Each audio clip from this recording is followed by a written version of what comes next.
We good. Hallelujah. Hallelujah. Hallelujah. Hallelujah. Okay, to God, Abraham, Isaac, and Jacob. Behold, how good and how pleasant it is for brethren to dwell together in unity.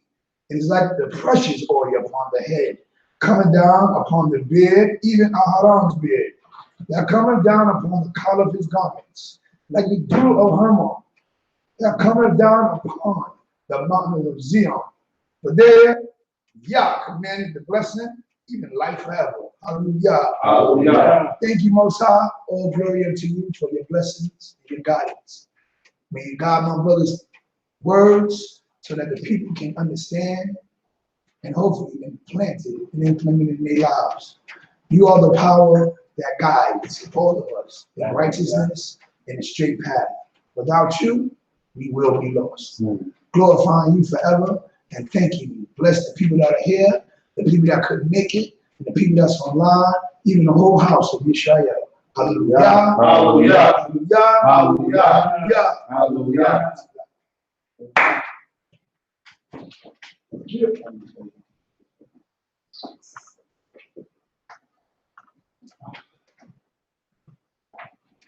Shalom family, shalom family. Once again, tonight we welcome you guys to the Shema Israel's HafTorah class. First and foremost, I want to give all honor and all praise and all glory to the Most High, one possessor, creator of all things. Hallelujah. Our intellect, our Abba, our Melech, our Elohim, our Father, our King, our God. Them, all things are possible. Secondary, I would like to give all respect due to our leader here, Hanasi, Principal Benjamin, also to his second in command, his son, Prince Nat Benjamin, also to the War Chief, Prince Nathaniel Ben Levi, and to all the brothers here, and to all the family of Israel throughout the four corners. Shalom. Shalom, brother. Shalom. So tonight's portion is going to be the actual Judges 11, 1 through 33, for the actual HafTorah portion that will coincide. That will coincide with the Torah portion of Parashat Chukat, which is Numbers 19, 1 through 22, 1, which would deal on the red heifer, the actual red cow. So what we're going to speak on is decrees a little bit. We're going to speak on some vows and touch base on a few things. All right. So if we can begin to read whenever we're ready. We're in the book of Judges, chapter 11, verse 1. Hallelujah. Hallelujah. Now, Jephthah the Gileadite was a mighty man of valor, and he was the son of a harlot. And Gilead begot Jephthah. And Gilead's wife bore him sons. And when his wife's sons grew up, they drove out Jephthah and said unto him, Thou shalt not inherit our father's house, for thou art the son of another woman. Then Jephthah fled from his brethren and dwelt in the land of Tob. And there were gathered vain fellows to Jephthah, and they went out with him. And it came to pass after a while that the children of Ammon made war against Israel. And it was so that when the children of Ammon made war against Israel, the elders of Gilead went to fetch Jephthah out of the land of Tob. And they said unto Jephthah, Come and be our chief, that we may fight with the children of Ammon. And Jephthah said unto the elders of Gilead, Did ye not hate me and drive me out of our father's house? And why are you come unto me now when thou art distressed? And the elders of Gilead said unto Jephthah, Therefore we return unto thee now, that thou mayest go with us and fight with our children, with the children of Ammon. And thou said, and thou shalt be our head over the inhabitants of Gilead. And Jephthah said unto the elders of Gilead, If ye bring me back home to fight with the children of Ammon, and the Most High deliver them before me, I will be your head. All right. Hold on right there. So right there, when Jephthah's asking back the leaders of Gilead, he's asking them right there at that point to actually make a decree, make a vow, make an oath, or promise, if you will. Now, then the part of that correlation goes to what the process of the actual red heifer and numbers. There's a correlation there. But we're going to read a little further just to show you, what took place. Because with all this, in the midst of all this, when we actually bring in the red heifer, in the process of that, what we're actually doing is invoking the presence of the Most High amongst all of us at once. So when we do that, when they were doing that, when we dive into Numbers 19, that's what you want to see. That's what that portion begins on. It's actually the correlation to be that we're invoking the presence of the Most High amongst us all as a nation. So at this moment now, with Jephthah asking the leaders of Gilead, asking them now to make this vow, bring this forth. So what they will do now is bring forth the presence of the Most High, because when you make a vow, you have to pay it forward. So we'll jump into that further, but if you want to continue with those. Okay, verse 10. And the elders of Gilead said unto Jephthah, the Most High shall be a witness between us surely, according to thy word. So we will do. Then Jephthah went to the elders of Gilead, and the people made him head chief over them. And Jephthah spoke all his words before the Most High in Mizpah. So right there, that's giving us the confirmation right there that they spoke this in front of the Most High. This is a decree, a vow, an oath in front of the Most High. So when we know that we make an oath or a vow or a decree before the Most High, that it has to be paid for. Right? So we're going to just jump real quick just to give you a basic understanding on vows or oaths. If we can go to Numbers 30 and verse 3.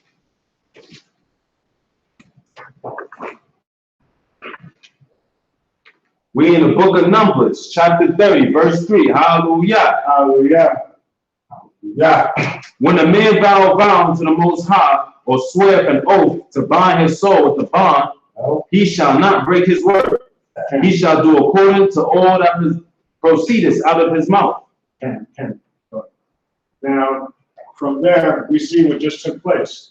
They all, as a whole, Jephthah himself, and then the elders of Gilead themselves as a unity, one, both decreed this as one, and they invoked Yah. They invoked the Most High Adonai. They did it before him. They made it a point to emphasize and do it before him. So that is a vow. That is a promise. That is a decree. That is an oath before the Most High. We know how we just seen.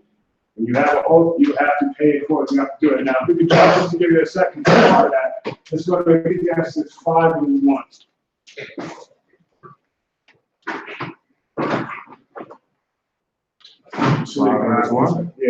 We in the book of Ecclesiastes, chapter 5, verse 1. Hallelujah. Hallelujah. Be not rash with thy mouth, and not let thy heart be hasty to utter a word before God. For the Most High is in heaven, and thou upon earth. Therefore, let thy words be few. See? That's guaranteed. That's confirmed 2 times for you that if you make a vow, you make a promise, you make an oath, you have to stick to it. Okay? It's what comes after it is not worth that. You're bringing on the wrath of the Most High. But not to get too far off of the lesson itself, but we just want to bring in those 2 precepts there to give you an understanding of what a vow is and what the significance and importance of a vow is. All right. So can you just explain to me really quick what the vow was that was made for you said in front of the people, right? Yes. The people, Jephthah, all together one. You go, the presence of the Most High made that vow to him. Can. It says right here in number 9, Jephthah said to the elders of Gilead, if you bring me back to do battle with the children of Ammon and Yah delivers them before me, I will become your leader. And the elders of Gilead said to Jephthah, may Yah bear witness between us. Okay. So that right there is them solidifying and using the Most High as that glue, that bond, that seal of approval, which you don't do. But if you do that, you have to pay it forward. Same like our forefathers did with Moses. Same. Right, it was like, if you do this, then you'll be, we'll follow you. And none of us, right? Like, that's how we. That's the continuation of, that's what I've noticed, the continuation throughout, and we continue to do that as a people. But, anything else?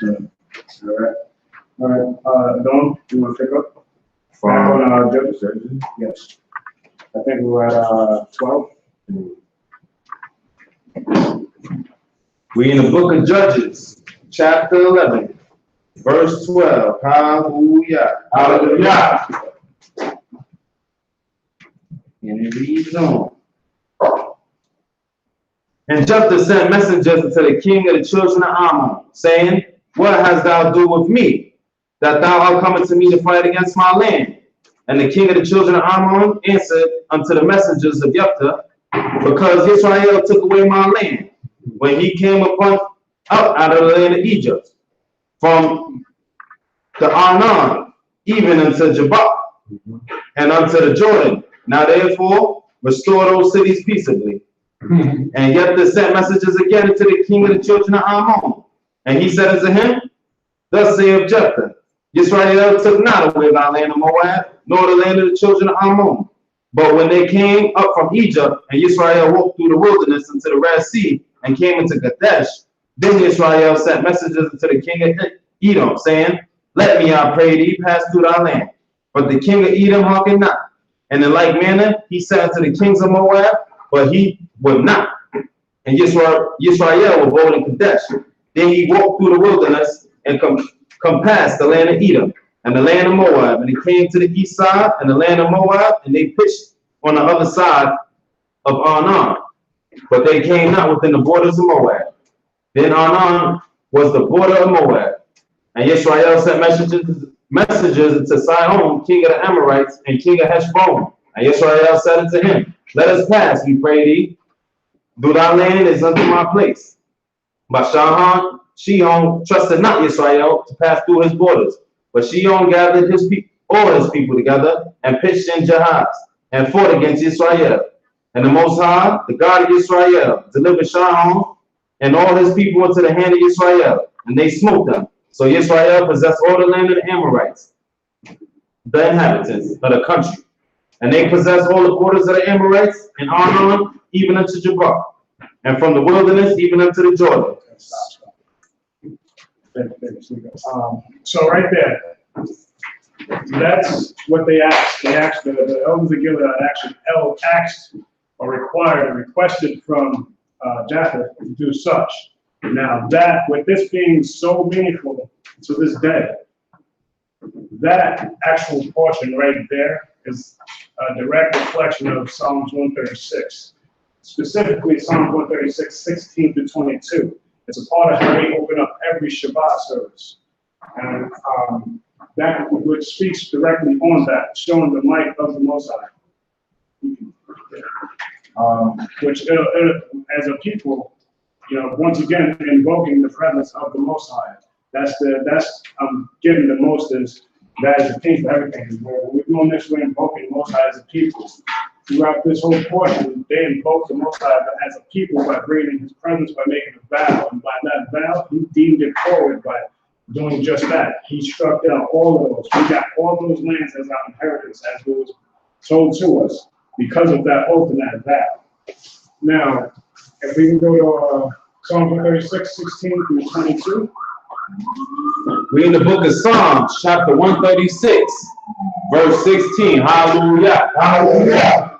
To him that led his people through the wilderness, for his mercy endures forever.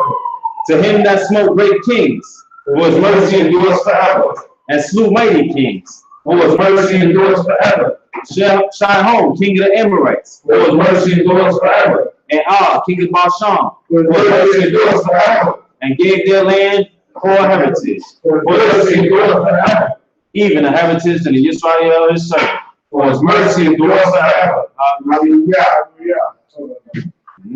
So, once again, the significance of everything playing out, these lessons that we're to learn from Torah, being a teaching, is just that we, as a people, we bring forth and invoke the might, mystique, the majesty, power, the presence, because we can never capture the Most High and his glory. We come close with the words that we try to use to emphasize such, but we invoke his spirit, his presence, in a fraction. Just that, when we do that as a whole, we do that, and we give it a vow, so the actual Torah portion is going to deal with just that, as bringing as his presence in as a whole, as a nation, But then you can see right here, as a nation, we did just that, and how we did that, and the means to how we brought in the presence of the Most High is that of doing vows. And when those vows were kept, and everything was ordained, the Most High who ordained all things, and those were kept. And those vows, we gave you how to keep those vows. That's why they was able to be victorious. Now we're going to continue on to show you a little further more. We're back in the book of Judges, chapter 11. Hey, Steve, I can have you one second? So you specify to us later now that it specifically keeping the vows had to do with us being victorious. Because that was what we uttered to the Most High. And we actually, there's one of the times we kept our word. We kept our word, and we're going to prove how we kept our word. We're going to finish this chapter. We in the book of Judges, chapter 11, verse 23. Hallelujah. Hallelujah. So now the Most High Elohim of Israel has dispossessed the Amorites from before his people Israel. And shouldst thou possess them?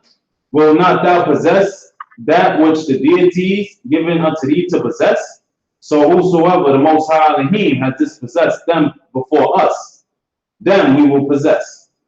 And now thou art anything better than Balak, the son of Zippor, king of Moab? Did he ever strive against Israel, or did he ever fight against them? While Israel dwelt in Heshbon and its towns, and in Heshbon? Okay. And Heshbon and its towns, and in all the cities are long, by the side of the Arnon, 300 years. Wherefore did he not recover within that time? I therefore have not sinned against thee, but thou doest me wrong to war against me. The Most High Elohim will judge and be judged this day between the children of Israel and the children of Ammon. Howbeit the king of the children of Ammon hearkened not unto the words unto Jephthah which he sent. Then the spirit of the Most High came upon Jephthah, and he passed over Gilead and Manasseh, and passed over Mizpeh and Gilead, and into Mizpeh of Gilead. He passed over the children of Ammon. And Jephthah vowed a vow unto the Most High, said, if there will indeed deliver the children of Ammon into my hand, then it shall be that whatsoever cometh forth from the doors of my house to meet me, when I return in peace from the children of Ammon, it shall be the Most High's, and I will offer it up for a burnt offering. Now, right there, clear, simple. He's showing you. They made a vow to him before the Most High. He made sure it was present before the Most High, with the elders of Gilead actually bringing him forth to be the chief. And by him knowing who his power was, his Elohim, his God, his creator, he went to his creator, and then thus, knowing just this, knowing the significance of these, Numbers 30 and 3, Ecclesiastes 5 and 1, knowing the justification, the seriousness of making a vow, making an oath to your creator, he did just that. He invoked the presence of the Most High, but giving just that. He created an oath, a bond, a contract with the Most High. So when we just read Psalms 136, 16 30 to 22, we read that he was victorious. So we know that he was victorious. We're going to continue reading on just to show you more, but with every vow, you have to pay it forward. So we're going to go a little further and finish the actual chapter to give you the emphasis and hit home the point of the whole thing and tie it together. But the basic point that we really want you to understand is that as a people, we bring in the presence of the Most High through the numbers, and as well as with the judges, with the vows, we bring in the presence of the Most High. We always have to call unto him. That's what our people seem to forget, is that we always call unto him. No other, nothing. You don't name no one else, you don't bow down praise, you give your energy to no one else, you call out to your creator, the Most High, the one true living God. That's right. We have done it time and time. So that's what we learned through this Torah, and it's not. So if you want to finish, and I'll just stop being at you. Okay. So we're in the book of Judges chapter 11, verse 32. Hallelujah. Hallelujah. So Jephthah passed over into the children of Ammon to fight against them, and the Most High delivered them into his hand. And he smote them from Arar, and they came into Menith, every 20 cities. and unto Abel Charamim with a very great slaughter. So the children of Ammon was subdued before the children of Israel. And Jephthah came into Mizpah unto the house, and behold, his daughters came out to meet him with timbrels and with dance, and she was his only child. Besides her, he had no son, neither son nor daughter. And it came to pass when he saw her that he rent his clothes and said, Alas, my daughter, thou hast brought me very low, and thou art become my troubler. For I have opened my mouth unto the Most High and cannot go back. And so right there, he vowed to the Most High that the vow, they already had one vow between the people and him and the Most High, and then he had a direct vow himself to the Most High, which he asked, and he asked to be ordained to that he was victorious against all of the adversaries, all of his enemies that surrounded those lands, that occupied those lands. That we read about in Psalms 136, specifically 16 through 22. All of those nations, he was able to be victorious of. But with him being victorious, remember what he said. The first thing out of his house, he shall offer up. Regardless of what happened, what it was said, he understood the importance of it. Hence, once again, Numbers 30 and 3, Ecclesiastes 5:1, he understood the importance of a vow, making an oath before the Most High. So with that being said, his daughter was just that. Now, that's the irony it could be of that. You don't just make any vow without thinking it out, because just That's right. he vowed just that. What comes out of his door first? He didn't think it totally through. So the first thing that comes out of his door was his daughter. You want to read it on, we'll finish up with the last verse. That's it. Okay. Verse 36. And she said unto him, My father, thou hast opened up thy mouth unto the Most High. Do unto me according to which thou hast proceeded out of thy mouth. For as much as the Most High has taken vengeance for thee of thy enemies, even the children of Ammon. And she said unto her father, Let this thing be done to me. Let me alone 2 months, that I may depart and go down upon the mountain, and bewail my virginity, and I may sleep, and I, my companion. And he said, Go. And he sent her away for 2 months, and she departed. She departed, she and her companions, and bewailed her virginity upon the mountains. And it came to pass at the end of 2 months that she returned to her father, who did with her according to his vow, which he had vowed. And she has not known man. And it was a custom in Israel that the daughters of Israel were yearly to lament the daughter of Jephthah, the Gileadite, 4 days in a year. Hallelujah. Hallelujah. Now, once again, they still honored their vow. With all being said, he still honored his vow. That's the importance. That's what our people are trying to show us here now. Okay. His book reigns supreme. It's timeless. Right. It's ordained and gifted from our Creator, which who He is, past, present, future. He's one without time. So this book is timeless. This is our ancestors teaching us. You make these vows before the Creator. That's how important our Creator is. This is why we don't just throw around His name anymore as well. Myself specifically, we don't just take things too lightly with Him, because everything's that serious with the Creator. It's that serious. We are the children of Israel. Okay. It's for us to keep these laws, statutes, and commandments. For Right. us to show others how to influence them into a better way of life. Mm-hmm. So we learn these lessons. We can break these down. We understand them. So with that being said, to all of Yashriel, understand the scriptures and understand the lessons that we need to learn. That when you take a vow or you invoke the presence of the Most High, not so much the vows, because we're getting off track with the whole lesson of correlation. It's when we invoke the Most High as a nation, as individuals. Remember what you're doing. Understand, you do not play with your Creator. That is your Creator. He created you. He gifted you life.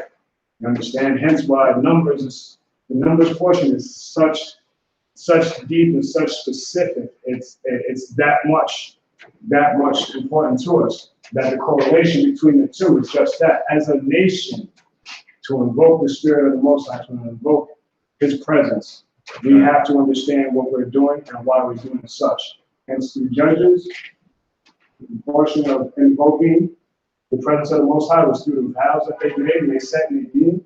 And we understand, I tried to give you a better understanding of what these vows are and how to do just that. So,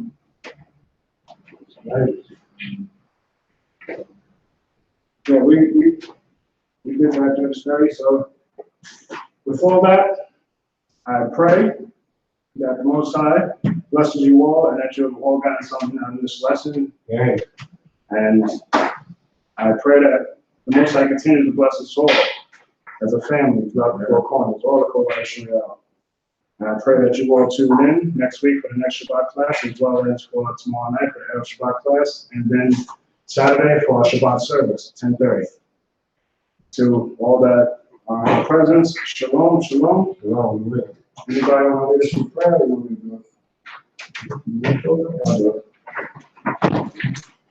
Thank you, brother, for coming on the word with us, man. Yes, Thank you so much. All right. Baruch atah Yahweh Eloheinu melech ha'olam, asher natan benu Torot, Amot, Va'i, Alam, Neta, Yikhamu, Baruch atah Yahweh, Natan HafTorah. Blessed are you, Yah, Elohim, King of the universe, who gave us the Torah of truth and understanding the eternal life within us. Blessed are you, Yah, giver of the Torah. Yeah. My Lord, praise your high holy name and thank you for all my brothers, all my sisters of Yashriel. We pray first and foremost that you are with all the orphans, all the sick, all those that are widowed, all those that are conflicted or without or in need. We pray to you and we beg you to strengthen and to be with Kohan Pincus. We pray and we ask you to be with and to strengthen Chief of Chief Naftali Ben Naftali.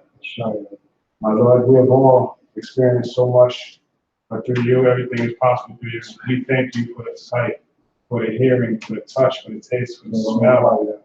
We thank you for the simple things. We thank you for without you, we would not be. You did not have to choose us, my Lord, so Toda Yah for all times. My Lord, may you be with all us in our travels tonight, to and fro, so that we may come together in your high holy name, once again, worship you. May we all say hallelujah. Hallelujah.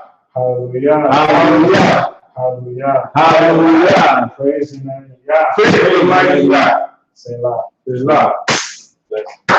Go, family. Tune in.